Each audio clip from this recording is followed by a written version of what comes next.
करत रहल है। आज जिंदगी में पहली बार बड़ा प्रेम के बानी हमरा से तू कह देलू।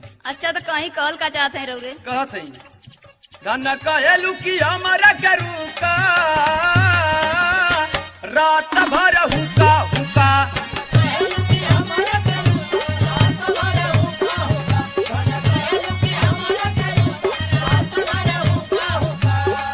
परदेसी पिया बरुका रात भर हुका हुका।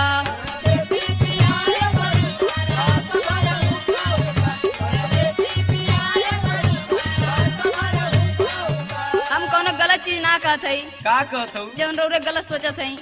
देखिए हम का कहत हई। बतावा। लागे गरमिया तो बेनिया डोलावा,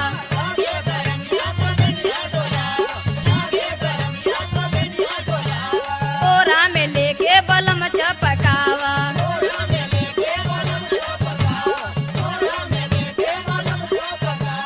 मोरी चढ़ली जवानी रस लूटा रात भर हुका हुका।